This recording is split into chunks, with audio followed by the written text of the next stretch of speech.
I thought it was interesting. Jaguar Report posted a tweet. If you're listening to this, it was last week, but on June 20th. And you and your colleague were ranking the top 10 NFL quarterbacks. And the caveat was it's over the next 3 seasons with current salaries. So maybe you knock down a guy who's got a big contract or something. You had Trevor Lawrence ranked behind only Patrick Mahomes. And I got to be honest, when we were talking Trevor Lawrence last year, I don't know if you would have put him in that spot or anywhere close to it. No, not at all. And I think, like you said, the caveat that it is for the next 3 years, contracts included.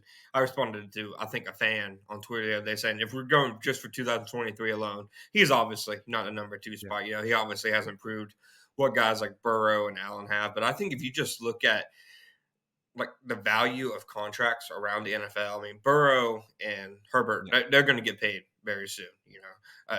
Lamar just got paid. Hurts just got paid. Just in terms of pure value and bang for your buck, I mean, Trevor Lawrence, he's going to give you top 10 quarterback play for the next probably 2 years with complete cost control, rookie contract. And you can't say that about really any other quarterback in the NFL because guys are either getting paid or they're guys from the 2021, 2022 class. And nobody from those classes is really near Trevor Lawrence.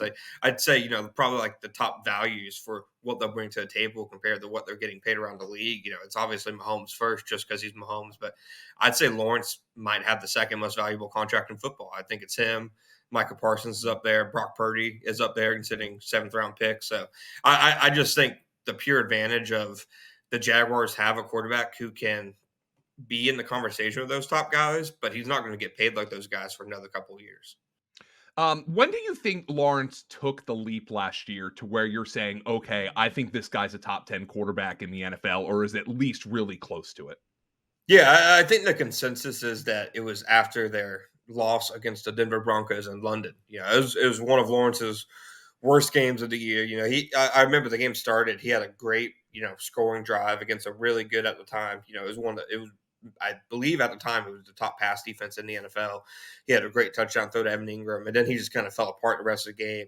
Had a really bad interception on like 1st and goal in the end zone that took away points. And it was after that game that things started to click. So I'd say definitely, probably around like games against the Raiders, games against the Ravens. The Ravens, his entire 4th quarter was really kind of a masterclass at the position. So it definitely took a little bit. It wasn't like week 1, okay, he's automatically, improved from where he was last year.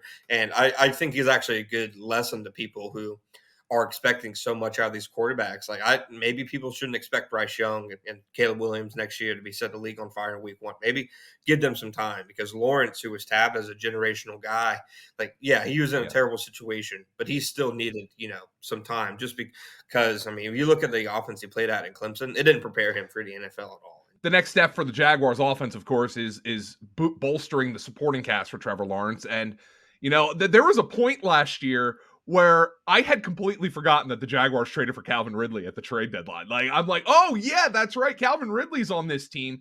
Now, for fantasy purposes, he's actually getting drafted, at least on Underdog Fantasy Best Ball, ahead of Christian Kirk, who had a 90-catch season last year. What have you seen from Calvin Ridley at OTAs, mini camps, talking to him? And do you think it's justified that he should be getting drafted ahead of Christian Kirk at this point? I really think that he's going to be, as advertised, and that he's going to be the Calvin Ridley people last remembered seeing. I understand any hesitations on him just because, he's been away from the game for so long. But it's important to remember that other than a foot injury in 2021, he wasn't away last year because of a physical reason.